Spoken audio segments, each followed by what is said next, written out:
this is a very complicated sale. It's a very complicated sales process. There is unfortunately no silver bullet to getting this to work. You could impress the hell out of the most important commander who runs some important battalion, but if the guy who runs the drone company doesn't like you, it doesn't matter. You're toast. If the people funding the commander don't like you, you're toast. There's so many ways to be burnt and toast. So I kind of always just go back to you better hope to God that you have a product that just solves a big enough problem. Welcome to The Vertical Space, the podcast at the intersection of technology and flight, featuring deep dives with innovators, early adopters, and industry leaders. We are your hosts, Jim Barry from Celerity 05 and Peter Shannon and Luka Tomjanovich from Radius Capital. At Celerity 05, we believe that breakthrough air transportation capabilities come from leveraging current and emerging technologies, and that companies achieve profitability through relevant technologies, strong teams, and a deep understanding of the aviation market. Connect with global aviation experts at celerity05.com for feedback and recommendations to chart your path to success. At Radius Capital, we invest in early-stage deep tech that redefines what is possible in aerospace. We partner with founders building next-generation aerospace capabilities, from advanced design and development tools to the digital transformation of the flight environment, novel use cases and forms of flight, and the software and systems that make them possible. If this describes you, reach out. We're excited to connect. All right, let's dive in. Welcome back to The Vertical Space. Today we're diving into a fascinating and wide-ranging conversation with Brian Streem, the CEO and founder of Vermeer, a company at the forefront of innovations in positioning and navigation technology. So, like a few previous guests we've had on the podcast, Brian is not an aviation guy, or even a drone guy, or with any defense background. He is a problem solver, went to NYU for film production, and prior to Vermeer, led a company that was the leader in drone footage for the US film industry. Brian kicks off our discussion with a compelling answer to our favorite opener, what do people disagree with you on? His response doesn't hold back, even challenging views shared by some of our previous guests. If you enjoy a bit of controversy, you'll love Brian's candid perspective. About a year ago, Brian made the bold decision to relocate from New York to Kyiv, immersing himself and his company in the Ukrainian defense tech ecosystem. This move has given him a truly unique perspective, and much of our conversation centers on that journey: why he chose Kyiv, how he built a trusted network, navigated local business dynamics, and understood the flow of money in Ukraine's defense ecosystem, all the while developing advanced drone technology in a war zone. Interestingly, one of the most unexpected benefits of being in Ukraine hasn't been forging local business relationships, but gaining credibility with US and European companies that ultimately supply technology to Ukraine. Brian unpacks this in great detail and outlines how he collaborates with the end users of his technology, although his direct customers are large drone manufacturers, often funded by the DoD. Hearing him describe the challenges and opportunities of marketing solutions in Ukraine is truly eye-opening. We also talk about Vermeer's visual positioning system and how that might be a gateway to equipping drones with sensors and computers and enabling them to do all kinds of intelligent and autonomous behaviors. Along the way, Brian shares his thoughts on the competitive drone landscape in Ukraine, why being early to market matters, and the importance of listening to customers. As we wrap up, Brian discusses other pressing problems in Ukraine that he believes need solutions. He also shares his philosophy on starting companies and solving problems. He says you should call hundreds, if not thousands, of people and people with money and listen to their problems, and to never ever start with a product. First, ask people with money what problems they want to solve. Another gem is his comment that you should never be the person to speak after introductions. Let others describe their problems first. Brian has a diverse background that traces back to the film industry. His journey is marked by a unique blend of creativity and technical ingenuity. His early fascination with cameras became the catalyst for a groundbreaking solution to the GPS-denied problem. Leading Vermeer, Brian is transforming that vision into reality, creating a sophisticated vision-based navigation system for GPS-denied environments. In navigating both uncharted territories and industry norms, Brian's journey highlights the power of interdisciplinary thinking. His success underscores the idea that even outsiders can thrive in traditionally rigid sectors such as defense technology through determination and innovation. Thanks a lot, Brian, for a terrific conversation. This episode of the Vertical Space podcast is brought to you by UAvionics. UAvionics is the leader in low size, weight, and power certified avionics for manned, unmanned, and advanced air mobility aircraft. Let UAvionics help you achieve your goals, whether that be type certification, airspace access, or beyond visual line of sight operations. UAvionics has certified and certifiable communications, navigation, and surveillance avionics for your aircraft. So head over to uavionics.com or Google it to see how you can start flying safer and move your platform forward into shared airspace.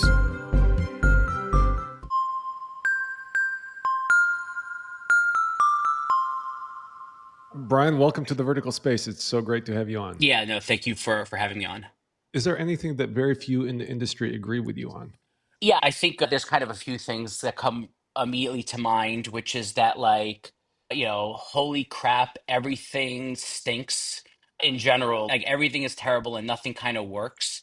That's my first impression. My second kind of immediate thing is I cannot find a good drone platform that does what I need it to do. Like, just like, but like I've been in Ukraine 10 months. Everything kind of stinks. I'm part of a solicitation right now with the US government, and I have big drone partners, and like I'm like, oh my God, these drones stink too. That's a problem. My second thing, and I'm kind of shocked by this, but there seems to be like a very big appeal to mass and volume. Like, oh, we need more mass, we need more volume, we need more volume. And the amount of times when I'm here in Ukraine and people are like, "Yeah, look at this drone. It cost us $10." I'm like, "Yeah, and it stinks and it doesn't work." Like, spend more money, and things that cost more money are typically better. You get what you pay for. Um and I see just like a lot of people like, oh, low cost, low cost. I suppose low cost means different things to different people, but I'd rather spend more money on better things that actually are effective. And I think we're kind of like losing some sight of that in the industry. Tell us more about the nothing works part. In what way do you see that the drones or the technology is deficient? So yes, I'm heavily involved in, mid-strike, deep strike drone program here in Ukraine, and like there are problems all over the place. I mean, I guess my first reaction, well, what do you expect? Some people have only been building drones for 2 years. I mean, these are complex things that are designed to fly, thousands of kilometers away, avoid air defense systems, avoid electronic warfare systems, fly really low, fly at night, hit things precisely. I mean, we're talking about things that have kind of like never been attempted in the history of mankind, and they're trying to do it at a price point which is like absolutely insane. I mean, I've seen some platforms that are supposed to go 1,000 kilometers. This is an American audience. That's like taking a flight from JFK and landing in Florida. Like, that is like a manned aviation plane flight that lasts for 2.5 hours. And now they're like unmanned systems doing that sort of flight. So obviously you'd be kind of stupid and you wouldn't have any like experience dealing in the real world to think it would go well right away. Of course there's going to be probably of course there's going to be it's going to take 5 years before it starts to work. I mean, that's what the average kind of like, time of doing anything, let alone like complicated aviation thing where there's like an aggressive enemy that's like defying your ability to use GPS. So yes, I mean, there is a lot of low success rates. Things not hitting their targets, drones not hitting their targets. I mean, that's what we're talking. I mean, people read about things on CNN hitting targets, but it's like, yeah, it hit that building. It wasn't supposed to hit that building. Like, at certain point, gravity is going to take hold, and the drone's going to come down and hit something. So, and there's a lot of kind of pride in like the price points of some of these platforms. Oh, $35,000, 45,000, $65,000. And like I said earlier, yeah, and it's not working. Like, you can have all the pride of the world that you made it so cheap, but at a certain point, like, guess what? It's not working. There's like a cost benefit analysis of that someone needs to run, and like that's of like, well, if we spend, maybe we have to spend $100,000 to get this magical doohickey device, and that magical doohickey device will allow these drones to be 50% effective.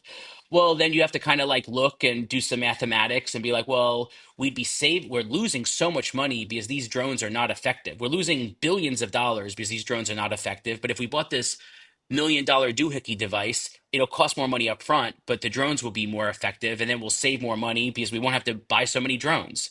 So, a lot of times also we simply don't have we don't know what goes wrong. I mean, like who's collecting data on this? What infrastructure who has a spreadsheet that shows every single drone mission that lists the flight hours, the engine used. I mean, the battlefield is like not not a good place to collect scientific data where there's only one variable that changes. You're dealing with like no one's really collecting data on this stuff in some way that could be like scientifically observed. And also like for drones that are one way or like munition drones, they don't oftentimes you shoot them off into the middle of the night and then they disappear and you have no clue what happens to them. There's no pinging, there's no satellite, there's no satcoms, there's no RF comms. It's just kind of goes, and then you wonder if you get BDA, and then you either maybe hit it or like there's a forest fire somewhere in Siberia and you wonder, was that you? Was that me? Did I do that? Your BDA refreshing your news feed on your phone. Yeah, yeah. It's there's professional forms of BDA, and then there's like Twitter and Telegram or whatever. Brian, what parts of the drone tech stack most contribute to this poor performance from your observation? So the reality is we do not know because because we are not getting good data back from the drones. Like that's like, we don't have a good RF signal, especially on things that are going very far away. There's no I mean it's just like no I don't know. Hey, I don't know what happened to it. And sometimes you're shooting dozens of these things off and you just like don't know. But we don't really know, but we can't. I mean, they could either be anything from engine failure to air defense systems to electronic warfare, GPS spoofing or jamming, to they're being abducted by aliens, and anything and everything in between. Having said that, we kind of know. We kind of know that there's a lot of air defense, and drones are showing up on radars, and then they're shooting them down. These platforms aren't going particularly fast. You could shoot them down with radars, and then we also know that there's significant heavy jamming and spoofing of GPS, and the Russians are very, very smart about how to. It's not just like turning off the GPS. It's spoofing. It's literally slowly and over time manipulating the GPS signal so that these things ultimately just like kind of careen into a mountain or careen into the ground or whatever. You make the drone think it's really high, so it goes lower and then it goes lower and then it goes lower and then it goes lower and then it just kind of crashes somewhere. So we know that those two things are happening. To what extent those two things are happening and what I would call just like mechanical failure, no one really knows the percentage of those things or how they're divvied up. It's this chaotic innovation environment that you find yourself right in the middle of. What was it that led you to move to Kyiv? Was it to find this, to get into the middle of this? What brought you there? Tell us the story of how you went all in on that and what it was like when you first landed. Yeah, so it's kind of funny. I remember, so I don't have a defense background. I went to NYU. I studied film production, and the short, somewhat version of the story is I know a lot about cameras and how cameras work.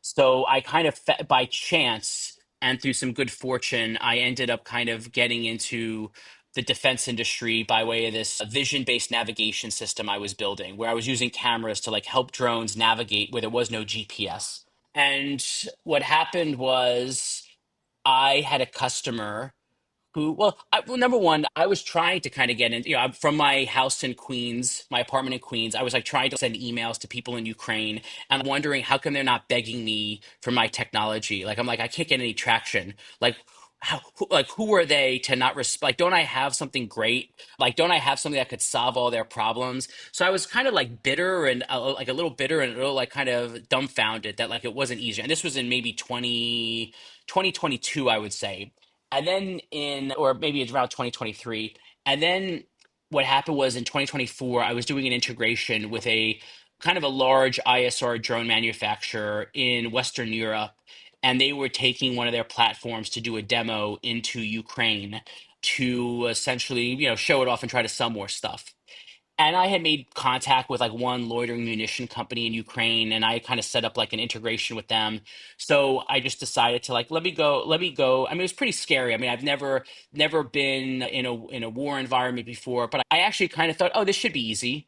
Like, I'm in the desert. I have a glass of water. I should be able to sell the water, and it should be like, it should take me 2 weeks. I'll be there for 2 weeks, in and out. I'll make $1 zillion, and that will be that. I ended up kind of and I literally, my perception was I had like no clue. I had no clue. I thought I'd be in a foxhole for a week or two. Like, I just like, and now I see some, friends when they come to Kyiv, like people carrying large, like Americans carrying like large sums of cash, like around like strange body apparatus. Like they're going to be kidnapped or, I'm just like, wow, you guys really, you're naive. But I was also naive at the time. And How was it most different than what you thought it would be? it's somewhat kind of like, when you watch like black and white movies, you're kind of like, you just see you're like, oh, well, the 40s and the 50s, they must have been in black and white. But like, no, like, it's actually was in full color and people like spoke normally and people had like depth to their person. It's like normal life. It's like, yeah, I go outside right now, there's like cafes and like, I have to like wonder like what to eat and like, like, oh man, like, I have to deal with the fact that I don't really speak the language. Like, it's like normal life. And 3 times a day there are air raid alarms, and once in a while, more than once in a while, like the air defense system will engage. So like life is normal, it's in color. There's, obviously military presence, and there's like, but there's cafes and there's children and there's, laughing and there's crying and there's the cinema is playing films and, there's people going to nightclubs and there's Uber and there's taxis and there's, all that kind of stuff is happening. There are people conducting, hair salons and all that kind of business is kind of operating. Just once in a while, you hear an air raid alarm. And but this is in Kyiv. Obviously, if you go further east, like it's a very, very different sort of a thing. And then, the deeper you kind of get into like the military stuff, the more you start to realize you're like, oh, I'm in the thick of a war right now. So the story kind of goes like I got here, and then what did I do? When I got here, I kind of did a few things. One of the things I did was I essentially like went on LinkedIn and I LinkedIn automated anyone who worked in the government of Ukraine, the Ministry of Defense of Ukraine. I essentially kind of like cold outreached to people. And that ultimately got me into kind of like the Pentagon of Ukraine, where I met a pretty senior member of the military political scene. And it was kind of like that scene, if you've ever seen Inglorious Bastards, where he meets Churchill. He's like sitting in a big room and there's like a big globe and maps.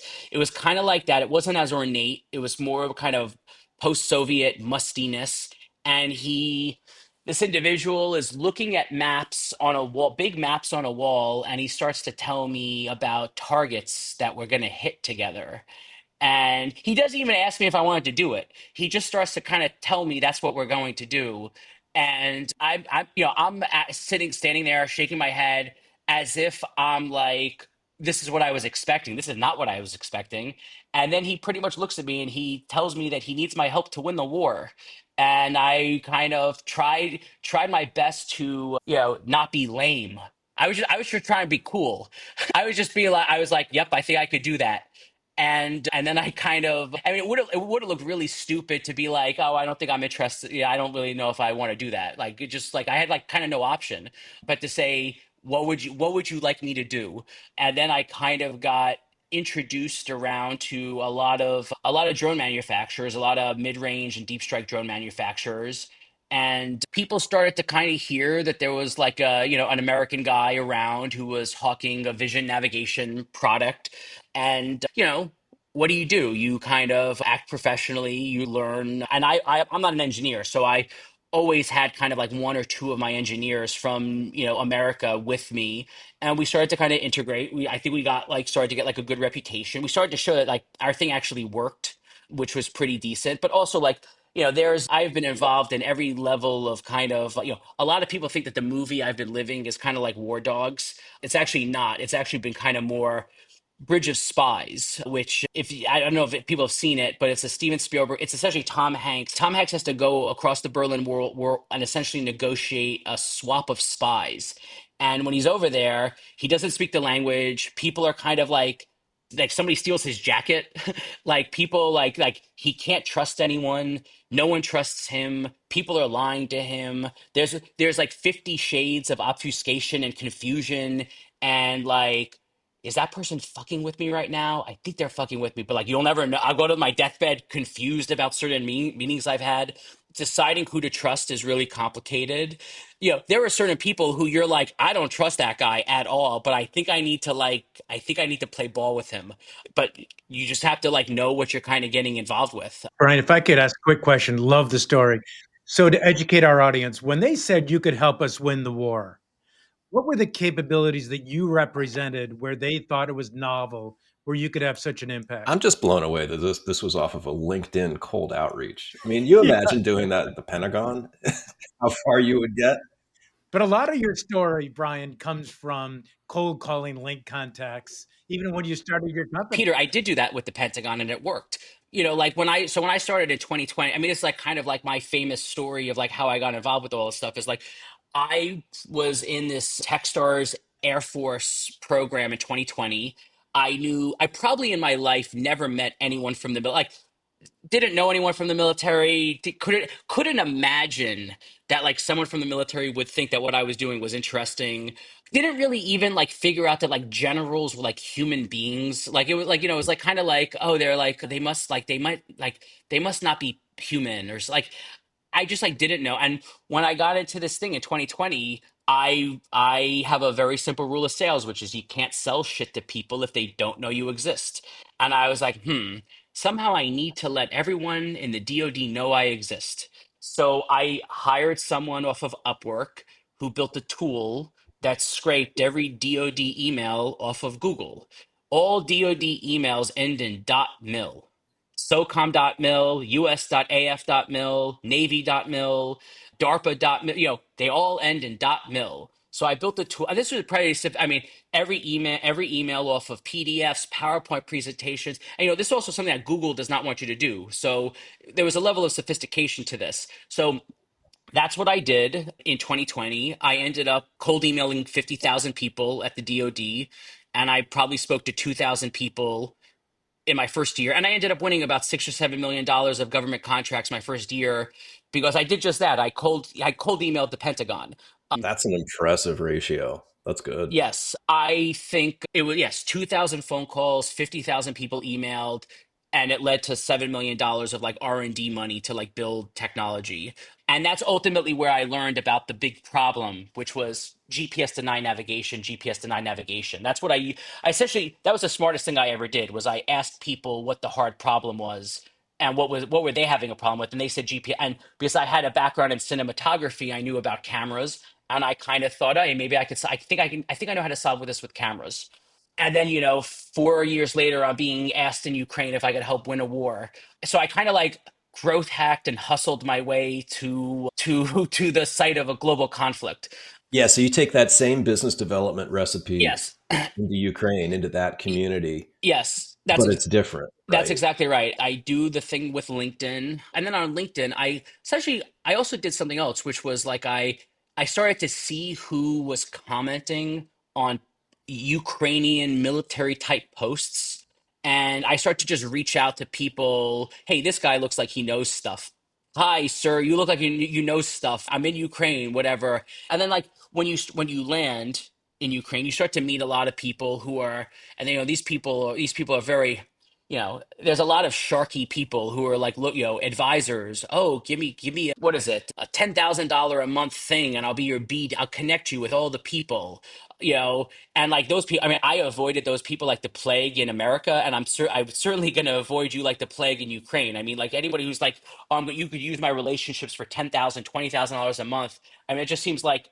Well, it's like I don't know. I have like LinkedIn, and like, listen, if you have a product that people really really want, people like people will find you. Like people will like you might be able to accelerate it, but if you got something that no one wants, you're screwed. The fortunate fact was I had and I have a product that actually is very desirable. So people started to come out the war work, get a good reputation, started to integrate things with places, start to get introduced to people that I'm just like, I think this guy's lying to me about everything. Like that guy who I do trust is telling me to trust him. Give us an example of those conversations. What was it that kind of made your hair stand up in the back of your neck? When shit they say doesn't make sense. There have been business people here, when the stories just don't jive. When people are not answering questions directly. Stories changing and people not answering questions directly is a bit. I don't know anything about the environment I'm in, but I know you said this and now you're saying this. Why is there what changed? What's the delta? Why'd you change the story on me? But also you also have to be concerned with the fact of like, do I call this person out on their bullshit? Like is that am I at risk of something terrible happening to me if I do that? So like this is all like very kind of, bridge of spy. Like it's very like, who are these people? They're all lying to me. Okay. Like, that was kind of like my biggest thing out here. This episode's filled with so many film references, but in Indiana Jones in the Last Crusade, he gets off. Who is it? The guy at the beginning, the doctor, tells him, Dr. Jones, don't trust anyone. And that guy ends up being a Nazi. So, like, the only person to really trust is my lawyer. I have like a Ukrainian lawyer, and I trust that guy. If somebody lies to you one time, like they shall never be trusted again. And the amount of people who have lied to me, who've told me fibs, and like, listen, it's a very complex environment. People tell fibs or they lie or they kind of tell mistruths sometimes because they're embarrassed by the truth. It's everything from like embarrassed by the like if you're like a young person, like you have to like lie because your resume isn't that good because you have like nothing else to go on. So sometimes people are just like embarrassed, and sometimes people have like nefarious intentions. And but you have to be you have to be very, very, very careful. And this is the kind of stuff that they don't teach at Harvard Business School, I suspect. I wouldn't know. I've never been to Harvard Business School, but I would imagine that that kind of stuff is not readily taught. What were some other ways in which the experience in Ukraine was in stark contrast to what you know from the Western world, from the US? It's not even technology per se. It's more like defined business processes and defined business acumen sorts of things. Of like, okay, we're doing this integration, in the West, we're doing this integration. Let's have a technical phone call. Let's do an intro business call. Okay, let's sign an NDA. Okay, we sign an NDA. Okay, let's have a technical phone call. Technical phone call done. Okay, would we like to go ahead with an integration? Okay, when would you like to do it? Let's do it on this date. How much is it going to cost? Okay, this much. Do you have that money? Okay. There's just like very step procedure. Let's sign an NDA. Let's do this. Let's do that. Let's meet on this day. You're paying for it. I'm paying for it. Let's do this. Okay, great. Let's review the results and let's work, there's there doesn't seem to be that level, that kind of like clear path to business being conducted. Um, why that is the obvious next question. I think a few things. I think like the war is a very challenging environment. A lot of like the biggest drone companies I know here, literally, I mean, 2.5 years ago, were not making drones. They were doing something else. Some people were chefs, some people were interior decorators, some people were landscape architects, and now they're building drones. So I would imagine, and I've been privy to some of this, I would imagine every level of cluster fuckery is going on in terms of like, oh my God, like, oh my God, nothing is work like, I mean, just operational business stuff. Ordering parts, the parts are broken, ordering this, the shipment's delayed, cash flow problems, people problems, landlord problems. I imagine that there's every level of drones crashing when they're not supposed to crash. That and a zillion bajillion other things that I am like not privy to. Every level of kind of those sorts of problems. So I just imagine that like it's that coupled with my piece of technology is somewhat sophisticated. Like it's like a deep neural network, computer visioned localization system, and like you need a certain level of professionalism of like how the drone works and kind of like how to integrate it to do a good job with it and actually have it succeed. Like I have like a 35-page ICD. It's like a technical manual on how and I've been asked multiple times by people who are trying to like help me sell stuff here. And then like, Brian, it's a little too long. Can you make it 5 pages? I'm just like, what the fuck am I supposed to just like delete 80% of this and like assume that like people are going to be able to figure out? I mean, it's like no, this is, you know, hard problems, hard complicated technical problems like electronic warfare and air defense systems require sophisticated, complicated, sometimes more expensive than you'd like solutions to solve the problem. While you talk about the problem, tell our audience what problem you're there to solve. Yes. So the problem that I'm here to solve is essentially this electronic warfare (EW). So essentially, the Russians have pretty sophisticated methods of essentially jamming or spoofing GPS signals. All drones, all missiles, all ground, pretty much every robot in your life, but particularly drones and missiles, require GPS to know how to go where they need to go. And the Russians are very, very good at essentially emitting fake GPS signal or fake GPS noise, making these platforms think that there are other places. I will literally be, I mean, and this affects me personally. Like I literally will be in my apartment and I'll like look at, where I need to go on a map. And the blue dot is like in the Caspian Sea.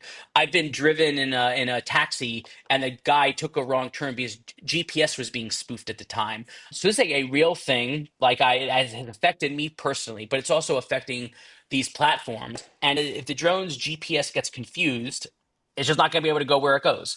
So my product, I call it VPS, Visual Positioning System. Essentially, the way it works is we take 1 to 4 EO daytime or long wave infrared nighttime like thermal cameras. Those cameras are looking down at the ground, so it's kind of like a box with these cameras. The cameras go into a little computer. The little computer has our software on it, and then attached to that little computer is like a little hard drive, like a SSD card. And on that SSD card is a previously acquired, pre-installed 3D terrain map database that we get from a third-party satellite imagery provider. So essentially, as the drone flies through the environment, the cameras see the terrain, and in real time, our software matches what the cameras see to the locally stored 3D terrain map database. So people really like it because you cannot jam it, you cannot spoof it. It doesn't emit or receive any signal. We're not relying on GPS signals. We're relying on photons are hitting the sensor. The computer is running like a deep neural network, and it's essentially consistently matching what the cameras see to that locally stored database. So you can't jam it, you can't spoof it. It works during the daytime, during the nighttime. It's very accurate. It works at multiple different altitudes, different speeds, and is rather effective. So that is, we've been developing this for, the last 4 or 5 years or so. And we made some kind of very smart choices early on in kind of like the development of of the product that make it actually very effective out here. Like where we use multiple cameras and 3D map data. So because we use multiple maps, or excuse me, 3D maps and multiple cameras, we're able to fly very low. Because if you have just like one camera looking directly down, if you're like over farmland, the closer to the ground you get, the more kind of just grass you see, and then you can't localize to the map at all. So we're using 3D maps, so you could actually point the cameras looking forward. So if you're just looking down, imagine you only see like 1 square foot of terrain, but if you point the cameras forward, suddenly you could see 100 square miles of terrain. So, and we're using multiple cameras, so we're able to see not just 90 degrees of terrain, we're able to see 180 degrees of terrain. So the more stuff you see, the better the chances you can localize against something. People want to fly low. They want to fly low to avoid radar, to avoid air defense systems, etc.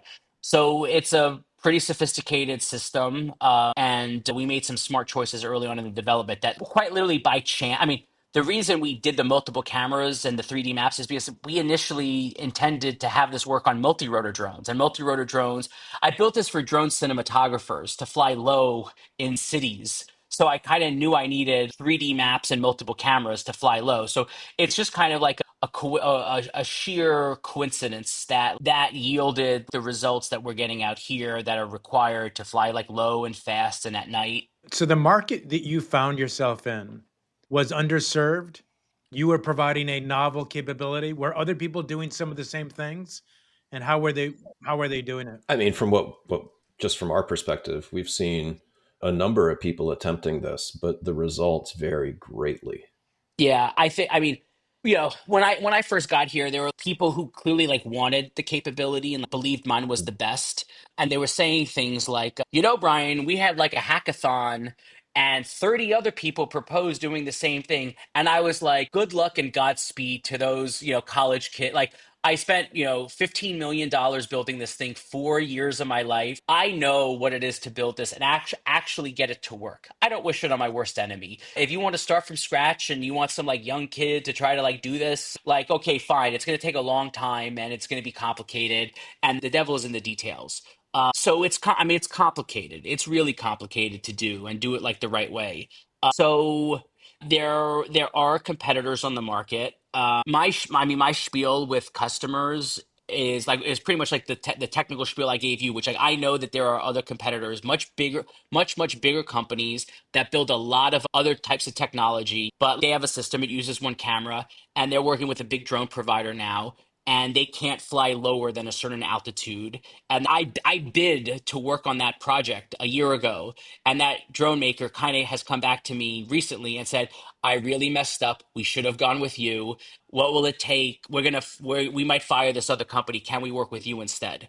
And I'm over here being like, oh well, which makes me feel obviously amazing. But it's also like I don't know, I'm busy. Like, how many drones have you sold? Like, what's your sales pipeline look like? Like, I'm busy. Like, what are you doing that's so interesting? I mean, I see drone companies all the time. What are you going to do to convince me now to come back to you?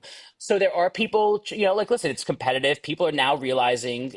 I was fortunate that I realized it was a problem in 2020 when I made my 2,000 phone calls. Like, I was early and I moved aggressively and I moved with conviction. Conviction. There was a lot of people, by the way, in 2020 who told me not to solve this problem, who told me, oh, people have been doing this with missiles already, and people had, oh, they have this, oh, they have this. And I went, where is it? I heard rumors and I heard myths, and I kind of ultimately, I just couldn't find anyone who actually had it. That was the thing. People told me, I actually could not find anyone who actually had it. And I also kind of knew, like, there were like these like very fancy computers coming out now, and I'm like, the kind of computer you need to really do this the right way didn't exist before today. Like, so what the hell are people talking about? Like, there's no way, like, it's just like it doesn't exist. I think everyone is wrong. And I spoke to a lot of people, and like, listen, like, yes, I knew nothing about the industry. I knew nothing about, what one of my customers, like a tier one prime contractor in California. And I was in a meeting maybe 2 years ago with the PMs of a really, really, really, really big program for like a plane, $1 zillion plane that's supposed to circle the earth in case, the end of humanity happens, sort of a plane. And I was having a discussion about installing my VPS system onto this plane. And my contact over there, who's kind of like a friend, he's like, Brian, how the hell did you do this? You haven't, yeah, you've been in the industry for 3, 4 years. Somehow you figure it out. Something everyone wants. You built it, and now, like, you've reached the heart of military aviation. How the hell did you do that? And I think my answer is, and I tell this to like entrepreneurs, is like I spoke to 2,000 people. I asked them what their hardest problem was. I solved their hardest problem in a slightly novel way. And that was listen, if people told me they wanted a time machine, I would not know how to build a time machine. It ends up, I had an idea on how to build something that to this really hard problem. And I moved very decisively, aggressively, quickly, and I ended up with something that everyone and then I got a little lucky in that a war broke out a few years later where, yeah, people in 2020 were right. That was the big problem. GPS is a problem. People are like, it is not effective anymore in a war. Like, table stakes. Like, does your thing use GPS? Bullshit. We can't have that. So, Are people willing to pay for it, Brian? oh man, people are willing to let the Americans pay for it or NATO countries pay for it. Large aerospace companies that are building these things, yes, they are willing to pay for it. Absolutely. Ukrainian companies. It's kind of the same thing. It's the same. I mean, I kind of have said this already. It's like, yeah, it's cheap and it don't work. So you maybe need to spend more money with more sophisticated technology and get it to work. So that is, I mean, that's part of the challenge out here. So, how's it playing out for you in the more recent months across the different partners, right? You have US partners you've been talking to, you're decoding the relationships in Ukraine itself and finding those partners. And then there are other European partners. How's it playing out? What's looking the most promising? So, yeah, the reality is a lot of the young drone companies that are a year or two old that, have orders, but they're, almost impossible to sell anything to. These are the people who are like, can you make your ICD be 5 pages? They might lack the interest, they might lack the financial incentive, they might lack a whole host of things.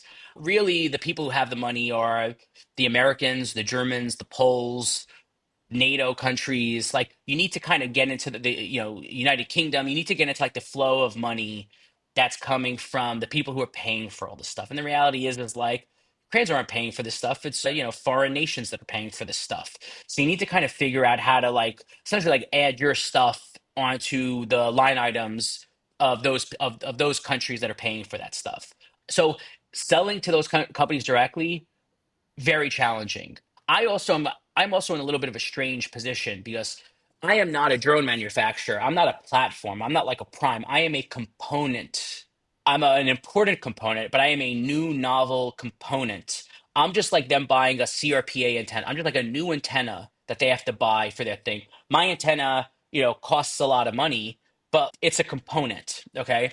So, I both need to kind of sell somewhat to the drone maker, but I also kind of need to sell to the people financing the acquisition of the drone. So I don't actually know a whole lot about like selling to like the MOD here. Like but I'm not, they're not really my customer. For all intents and purposes, like the US government isn't really my customer. I need to talk to them to let them know that I exist and they're, you should write requirements because look at how dope my product is. But really I'm selling to, Northrop Grumman and Lockheed Martin and, Griffin Aerospace, the guys building the platforms. But at the same time, it would have been totally wrong of me. I do have several purchase orders for large drone manufacturers here, but they're old established companies in Ukraine. People who actually have accounting departments and human resources departments and R&D department, people actually like have like real businesses that aren't kind of like guys in a garage, okay? Selling to guys in a, I mean, everybody's kind of like a guy in a garage here. So you gotta be careful of falling down an endless pit hole of guys in garages. And sometimes the garages are big and impressive, but it's still like kind of like guys in garages. So you gotta be careful of that. And then, I have a large purchase order with like the US government. And, that's a good customer. So you need to find the people kind of where the money's coming from. But you also like listen, you also need to have a product that's like unique. Like people tell me in America, oh, I have a drone, I want to bring it to Ukraine. I'm like, yeah, so does everyone. Like, so does everyone. Get in line. Get in line, buddy. Everyone's got a drone. And I'm also unique in that I'm not a drone maker. So I know all the drone makers and I see everyone's dirty laundry. My hands touch everyone's drone and I know what they're doing. And like I'm also just kind of like, okay, so your fly's longer, like what, it has an orange cube, and oh, you're like a better process of manufacturing it. Like, I kind of hope that people realize that whatever. Okay, you're buying the motors from the same guy in Japan or in Germany. You're buying this from the same guy over there. You're buying the same lithium polymer, blah, blah, blah. Okay, well, okay, it's electric or it's whatever. It's a slingshot or it's a bungee cord. Like, how long does it fly? Okay, everyone's lying about that. Okay, the pay, everyone's lying about like it's like the software. It's like the software that's going to kind of make these things do like magical, wonderful things. And that's kind of like my, and I hope people are starting to kind of like realize that because you're going to need magical software to get around a lot of these problems where like you can't talk to the drone. If you can't talk to the drone and you can't see what the drone's doing and the drone doesn't have GPS, you're going to need the drone to like have a mind of its own and take in sensor data, cameras, i.e., eyeballs, a computer like a brain, and interpret and make its own judgment calls as to what needs to happen because it can't phone home. And kind of my like idea here is that, we're solving this kind of like very like keystone critical technology like GPS. You need that to do anything. And then as we kind of mature that, we could kind of add other things, sense and avoid, not just sense of avoid of ground, but sense or terrain or other drone, but like sense of avoid of like maybe someone shooting things at it. Maybe we need to sense and avoid air defense systems. Maybe we need to do like precision strikes. Maybe we need to like detect and follow certain things. Kind of like the GPS vision nav thing is a gateway drug to essentially like install cameras and with fancy computers on these aerial platforms to do all sorts of magical landing on moving vessels, taking off on moving vessels, over water navigation by way of the moon and the sun, which is something we're developing. Really, these drones should have cameras and fancy computers on them all over the body. Be like a Tesla. I'm curious, you mentioned a couple of times the flow of money in Ukraine. So, can you give us an example of how Ukrainians buy defense technology and how that ultimately makes its way to the battlefield? Is it more of a centralized purchasing, or do individual units have their own acquisition?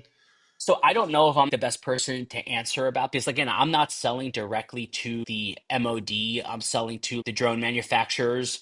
But I think there's some sort of standardized procurement process where you get like a letter of intent or a letter of request from a unit. Certain units, signatures are more valuables than other. And you take that to the purchasing department. There's some sort of standardized testing of the equipment, deployment of the equipment, seeing if it works, and then you get into like a contract negotiation. I don't know exactly where the MOD gets its money, but it's certainly from America and allied nations. I think is a large part of it. So that's like one chunk of it. And the other chunk of it is from like what they call like third parties. And I believe if you go through that first route, the system needs to be certified. What is certification? Certification is kind of like someone at the MOD has kind of standardized pricing. The platform is kind of in the book of like, this price, that price. And then it could be like, kind of like listed as an item for purchase. And then there's a second way, which is kind of like third party, which is anything from like donations to like wealthy individuals who just want to fund something and donate the equipment. Um, and then you get like kind of like task orders from like the MOD to like utilize it. Those are like the two main kind of ways. I'm trying to think. Yeah, those are the two kind of main ways. And then there's also you just have like in my case a drone manufacturer who's like, I'm investing my own money into your product. I think Brian, I think your product is so great. I think I'm going to be able to charge 1,000 times X for my product. So I'm going to give you, X dollars to essentially like buy 50 of your systems and integrate it into my platform. And it'll be just like a new feature for my product, and I'll be able to charge, X amount of dollars more for it. In this chaotic, unstructured way that business is made, the decisions are made. It's not a stepwise approach that we in the US or Europe are used to. In that kind of a environment, what defines success? How do decisions get made? What's the winner's playbook? Well, I can't even imagine trying to get into the drone game now. Like, it's so much competition. You have to have a magical, magical capability that like blows people's minds to like really differentiate yourself. We're talking about like, the thing is affordable, flies at Mach 1, has no GPS, no and like is a 50% hit rate. You have to have a real magical capability to like get people's attention, I think. So being early, I think there are some early movers, and I think like anything, people utilize their connections from like there's some people that have drone companies here who are very big and successful that were just like successful business people in other aspects of life. So they probably utilize connections with government, and yeah, I mean, I would assume similar to entrepreneurs in the US defense market, like, okay, I see a need, I have these connections, I'm going to try to exploit it. So being early is critical, listening to customers is critical. Are there people with better technology who aren't getting their fair shake because of winners have already been picked? Yeah, I'm sure. Is it more so than any other place in the world? I do not know the answer to that question. I think one thing that would be interesting to talk about more is you've been in Kyiv for a while now. You've pushed through this whole process of, you know, decoding the relationships, getting to know people, trying to figure out who to trust. And I'm just interested in how you pushed through that and what that's yielding. And was there a breakthrough moment for you, or was it more gradual? Because the interesting wrinkle here is that, you go to Kyiv, but perhaps some of the greatest assets coming out of it are not sales relationships into Ukrainian companies, but it is a broader understanding of what's going on in that market for your business development with US and European companies. And so I'm really interested to unpack that and talk more about how you have decoded the relationships and developed actual trusted relationships with the right people in Kyiv, and what that whole sort of process has been like for you. Yeah, I mean, I kind of think that any real sane person would have left Ukraine 7 months ago easily, because there have been strange Kafka-esque Orwellian nightmare, like what the hell is going, like who, why am I being treated like this? Like, why are people gaslighting me in certain situations? I'm like, I am not crazy. I think I'm actually rather normal. I have my wits about my. I'm like, why am I being treated like I'm the lunatic here? And I mean, some of those situations, you get. I mean, it's like kind of scary. When I'm sitting around tables with commanders of units, and there's like yelling fights going on, and I'm like, Brian, you're right. You're right. Don't let them see you sweat. Like you are right. But sometimes I've been like, holy shit, like, man, like this is a fuck situation. But kind of push through it, and I continue to work with these companies in the ways that I thought I knew how to, and ultimately that gave me a level of experience and expertise. When I say experience, what do I mean? I mean, like, I probably now, me and my company have more experience in integrating and deploying vision-based navigation systems on drones than anyone else in the world. And I tell it to customers, well, why should we go with you? I actually know what it takes to do this. Not only technically, yes, but I've also had to deal with a tremendous amount of bullshit from a lot of people to get it done. So, okay, like take 3 months to set up an integration with a company. Then, okay, 3 months later, 5 minutes into the flight, the CEO turns around, looks at me. We lost the drone, Brian. Oh, okay. Can we fly it? They crashed it into the side of a mountain or the side of a hill. Okay, great. 3 months. I waited 3 months. Okay, let's do another flight next week. Okay, fine. We're doing 3 more months go by. Okay, we've wasted 6 months now. 6 goddamn months. And I'm also like a small startup. Like, I'm blowing through money, blowing through capital. My investors, Brian, you have a glass of water. You're in the middle of a goddamn desert. You can't sell the water. Like, what? Like, and there have been just things that, okay, oh, Brian, we ordered the components for your system. They'll be here next week. Oh, next week. That's fantastic. How are you going to get them here next week? I know those suppliers. They tell me it's going to take 2 months. Trust me, Brian. Trust you. Why? Brian, it's magic. I don't believe in magic, which I don't. Anyone tells you magic is they're full of shit. Okay. And guess what? 9 months later, the component's still not here. Okay. So, like, there's just been like every level of lying, bullshitty, confusing. Like, okay, where are the components? You say DHL has them. You say they're on a private plane. They're at the border. They're not there. Show me, it's at DHL. Show me a tracking number. Call DHL in front of me. So, I mean, I've had to deal with a tremendous amount of what the fuck is really going on here. But ultimately, I did enough work. I did enough work. I dealt with a tremendous amount of what I could only look back on and be like, I'm not a conspiracy theorist, but I have some conspiracy theories. There's some sort of concerted effort to stop me from doing what I wanted to do. Okay, like it's like how is all these terrible things happening? And then ultimately, you deal with enough stuff. It takes the U.S. government a certain amount of time to get money free, and then they go, oh yeah, well, we actually want to fund vision navigation, and oh, we're DIU and we want to fund drones with vision navigation. And now there's a solicitation from DIU for mid-strike deep strike drones with vision navigation on it. Maybe it does, maybe it said APT or something like that. And then I had 12 different drone companies. Brian, can we put your logo in our book? Okay, it's about damn time. And then the funding starts to flow. So I had to deal with a tremendous amount of bullshit, but I got credibility. Listen, I could show you a 30-minute slideshow of all of the systems I've integrated with here and all the data I've collected here and all the missions flown here. And, it looks incredibly credible. Like I did a presentation for one of the biggest drone manufacturers, probably the biggest drone manufacturer in the world, or one of them. And it was kind of like a sales pitch sort of a call. And I go, okay, let me do a demo for you, like a virtual video demo. And I, shared my screen. I showed this platform, this data, this platform, this data, and they looked at that all of them in this big company, big drone company, looked at themselves on video call, and they go, "Does anyone think that doesn't work?" So it's like, listen, we're not gonna. They're like, we're not gonna pay you to do a paid demo for us. It clearly works.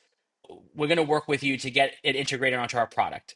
So, like, all that terrible shit I went through, it ultimately led to me getting credibility, me actually collecting data, me actually being able to show people, look at all the stuff I did, and look at all like these systems I've integrated onto. To have people in at a big company in a powerful room look at each other and be like, yeah, clearly this shit works, and we should pay this guy money to integrate it onto our platform. So let me follow up with that. One thing that's really cool is that you're a component of a larger system, but you're actually meeting with and you're talking with the end users, driving the demand for the capability. What's the greatest return on your effort? And who's most influencing how money is spent? Is it the end user who's saying, I need this capability? Is it the large drone company that's buying your capability? Or is the US government saying, I will now fund this capability? You're working all three, Brian. Help others who would be doing something similar to what you're doing. How would you guide their path? I don't think that there's like out here, at least I don't think there's like a super clear path to like requirements being written. I've asked a lot of people, can you share I would like to see the document where it lists the requirements for these things. No one has been able to actually like come up with this document. So I somewhat think that requirements is somewhat in like the hearts and minds of the people buying it ultimately. How important is your work meeting the people who are actually on the, I'll call it the front lines, and driving the demand for your unique capabilities? Listen, this is a very complicated sale. It's a very complicated sales process. There is unfortunately no silver bullet to kind of getting this to work. You could impress the hell out of the most important commander who runs some important battalion, but if like the guy who runs the drone company doesn't like you, you're toast. Like, it doesn't matter. You're toast. If the people funding the commander don't like you, if they don't like you, like, you're toast. There's so many ways to be burnt and toast. So, answer really is at the end of the day, and at the end of the day, like, you can't control any of this stuff. So I kind of always just go back to, you better hope to God that you have a product that just solves a big enough problem. If you have a product that could solve the big enough problem, I mean, this is not really true, but it's a little hyperbole. If you have a product that magically solves a big enough problem, even if you're the world's biggest asshole, people should line up to buy it from you. Does yours? Yes, I actually think it does. I actually think it does. And listen, that is also should be a searing indictment of the U.S. military Department of Defense. The fact that me, who has no experience, no expertise, went to film school, got into the defense thing in 2020, that somehow I was able to build something better, do it faster, deploy it quicker than everyone else at every other company. I'm in a position where I'm like, yeah, how the hell did I get here? Like, yeah, no one else did it. It's very important. I somehow like threaded a needle very, very, very delicately. And I wind up being like, thinking like, yes, this is very important. And if it doesn't work, like, it's on me. Like, it's on me. Like, like what I'm doing, like, these missions are very important. It's like, if I can't get this to work, it won't work. And if it won't work, Ukrainians will be disadvantaged in the war tremendously. And if it does work, they will be significantly advantaged. And it's just strange to sit back and think, like, I can't believe I find myself in this position. Brian, can you speak a little bit to the Ukrainian defense tech ecosystem? On the one hand, it's common knowledge that innovation is happening really, really fast. But at the same time, what we hear and see, quite frankly, is that There's a lot more incremental innovation that really truly disruptive new ideas. What's it like from your perspective? Yeah, so like I do not see that innovation. I mean, listen, like if you gave the world's biggest company $1 zillion and 1 year, they couldn't build you a magical solution. Like at a certain point, there's entropy of the universe. Shipments only could move so fast, people could only work so many hours in a day, emails can only be responded so quickly. Like at a certain point, like you just can't innovate in a year and a half when there's a war going on, when there's a financial war, economic war, military war. I mean, it's like too many things you're competing with to like really build like really, really, really cutting edge sort of technology.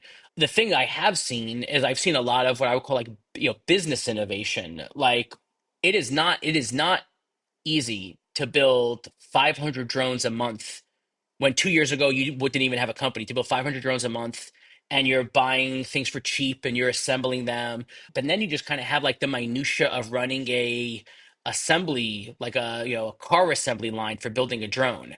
And as I said earlier, like I think like the real innovation is building like sophisticated software that makes these things do magical things. And that requires you know, engineers of a certain variety working on things for a long period of time. I mean, it just takes time and money, testing and failing, and more engineering and more failing.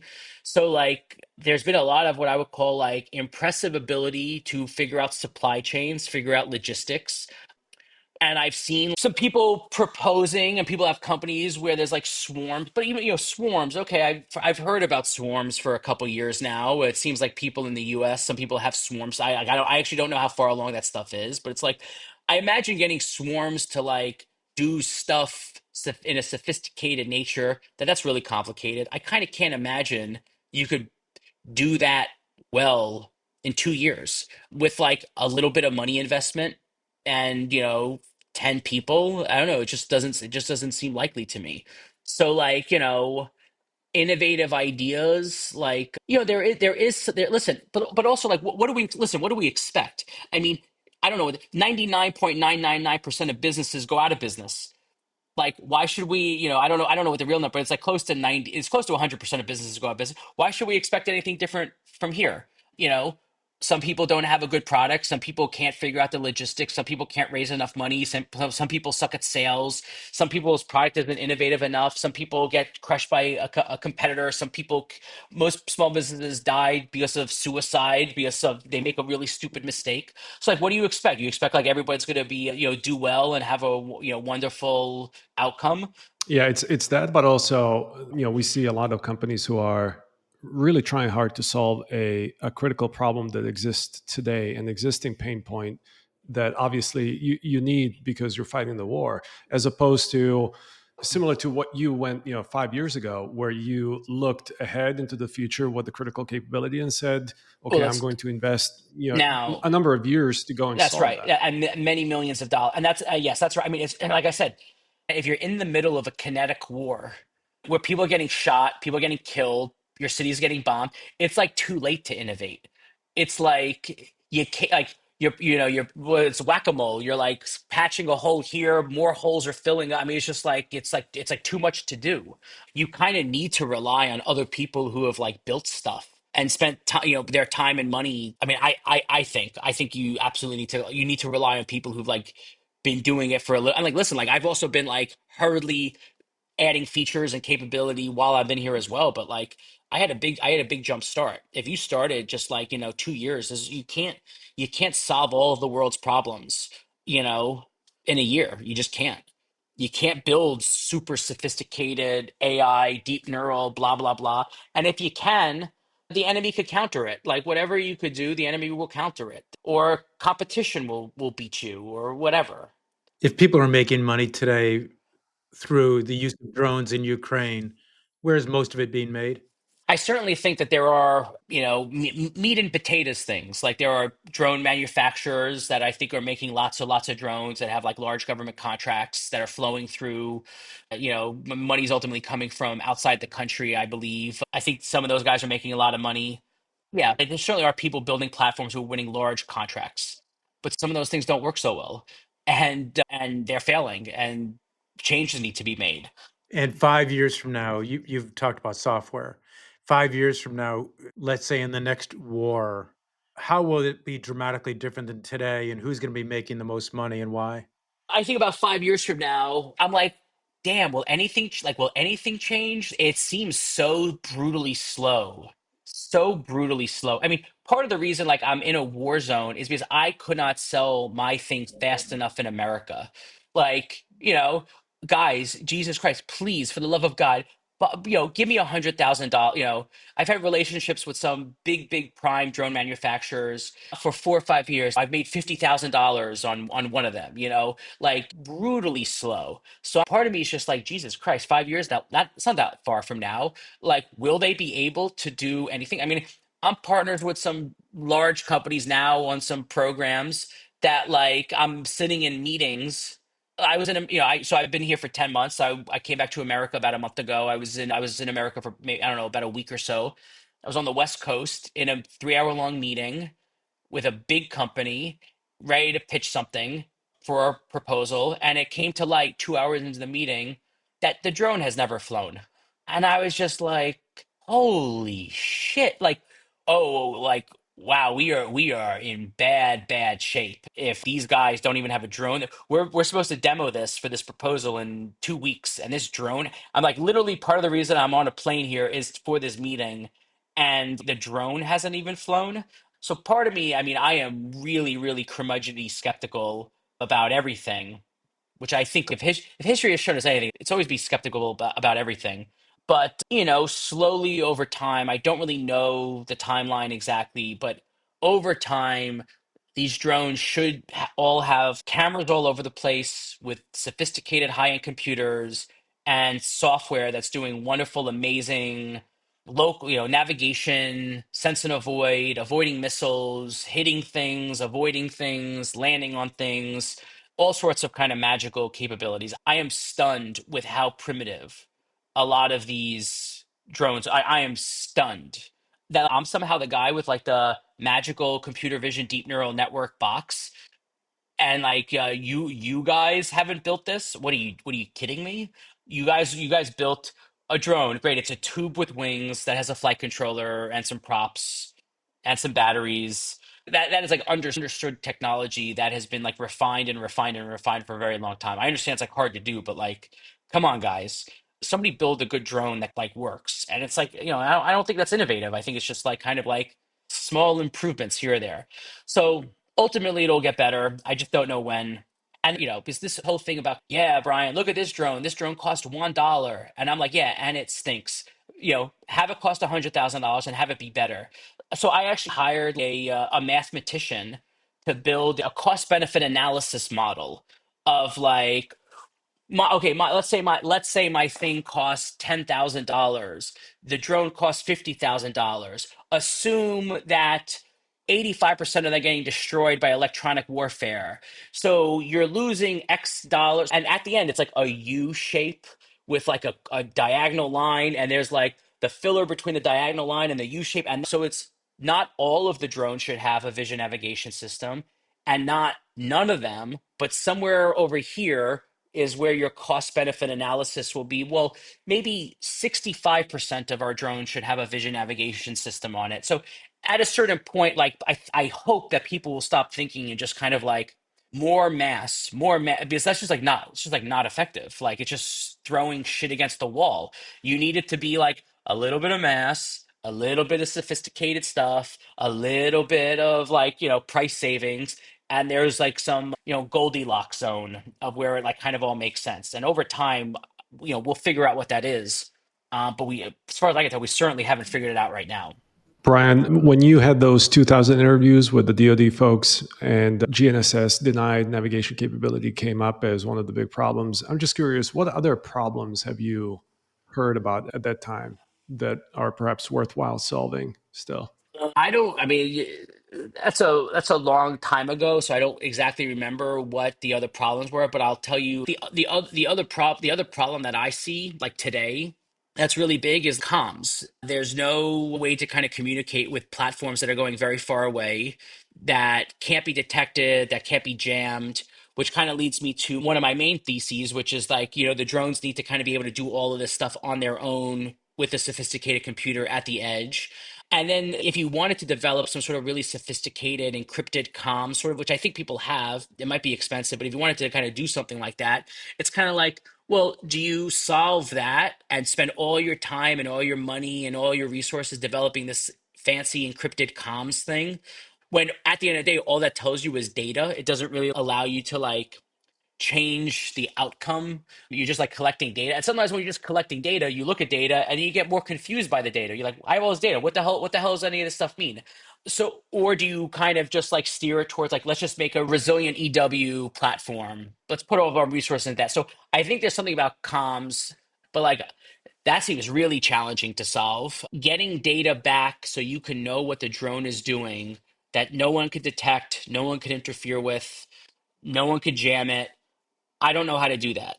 And I don't think, from my assessment, my kind of like dumb guy assessment, is that if you're transmitting something, if you're sending shit out, a beep, some sort of signal, somebody could hear it, somebody could see it, someone could get into that signal and do something to it. It's like, I think that's just like a constant arms race of like, oh, let's encrypt it. They decrypted it. Let's encrypt it a little bit more. Okay, then that just seems like an endless game of like one-upping each other, which kind of goes back to my thing, which is like, at the end of the day, these platforms need to have like their own brains, their own smarts on a sophisticated computer at the edge and do their own magical capabilities. Brian, give some advice to our entrepreneurs who are listening that you haven't already told them about either starting a company, you've started at least two companies, or about being in Ukraine, selling capabilities in Ukraine, whatever you choose. I'm going to repeat something I've said already just because I really, really, really think it's like the most important thing.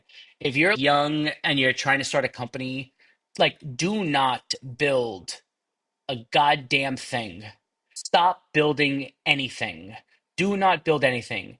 You need to do kind of what I did, and you need to do it yourself. You need to send 1,000 cold emails. You need to send 1,000 cold LinkedIn messages to people who are important, who have a lot of money or are close to a lot of money, and you need to ask them, "What is your biggest problem?"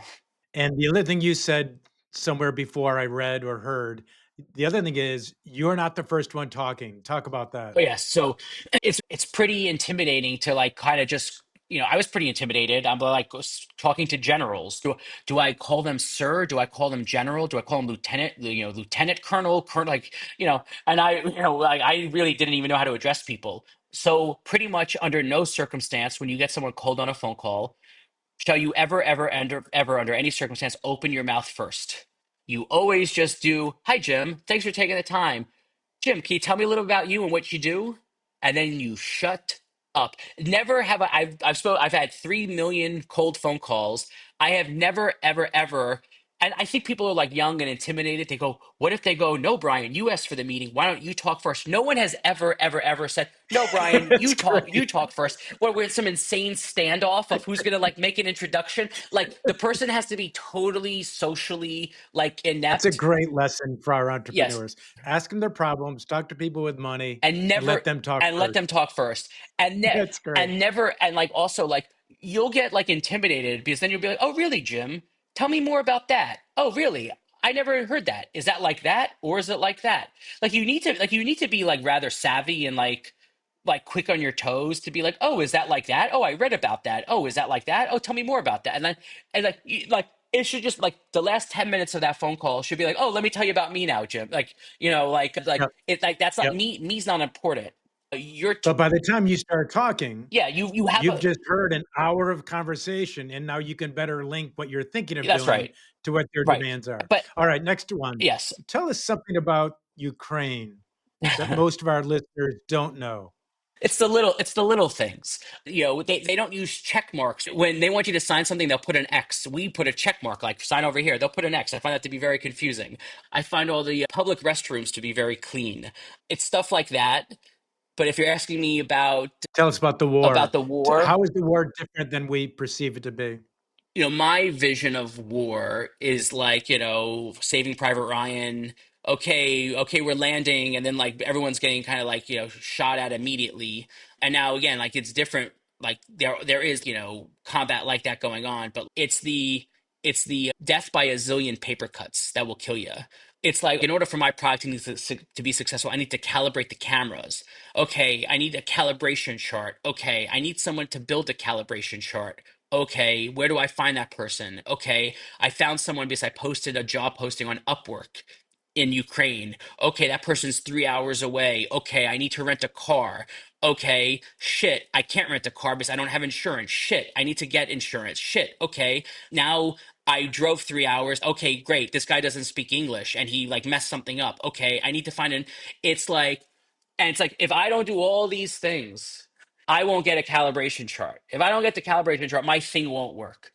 So it's, and if any one of those things don't work, we lose the war. In my perspective on war, it's like, yes, there are missiles, but it's like, yeah, but somebody had to like get the calibration chart for the missile, and he had to drive and rent it's like, There's an th- everydayness to it there's an that every you weren't expecting. yes, there's an absolute, it's like, oh shit. And if like, oh man, like the thermal calibration on the calibration chart, he used the wrong glue.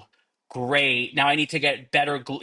I need to, there's an everydayness to it. There's like a minutia, and all of these are paper cuts. And all these things, Yep. every paper cut will kill you a little bit. Is there anything we should have asked you that we haven't asked you that you'd love to tell our audience? I guess I will just say it's a very challenging environment, and there's like a lot of complexity to it. And listen, at the end, I would lie to you if I told you I wasn't somewhat like, enjoying it. And it's like a little perverse to kind of admit that, but it's thrilling and it's exciting, and I feel like there's a gravitas to like what I'm working on, which is really cool. I mean, listen, I never in my lifetime thought I'd be involved in a situation like this. So it really didn't sting me until like, a month ago, and I was in Midtown Manhattan meeting a friend, and like, I'm here to one day, 72 hours later, I'm in Midtown Manhattan, and I'm telling my friend there, and then I'm telling my friend in Los Angeles, and my friends who are like, in the film business are like, Brian, what are you nuts? And then I'm kind of like, oh yeah, I guess it is a little abnormal. So when you're here, you're kind of, it's my everyday nature. I'm here on a mission. It's actually funny. I think about this a lot. 2020, no, 2019, when I first got into this defense accelerator, before I even knew, I had no idea who I was going to sell my product to. Swiftly going out of business in 2019, and I got into this defense accelerator, and my one of my oldest friends, who at the time was on my board of directors, he said to me, he goes, Brian, you're a heat-seeking missile. You'll figure it out. And I think 5 years later, I'm like, I'm a heat, like, yeah, that's actually what I became, is heat-seeking missile. Like, that's what I'm actually building. So like, it's been I mean, it's been very, very challenging. And people who think that you could just like kind of like ship over stuff and like, oh, they're gonna buy, it's just like a total joke, total joke. They have other, like, Ukrainians have other things going on. Brian, great having you on the show. We really appreciate your time. Yeah, my Thanks pleasure. for joining us.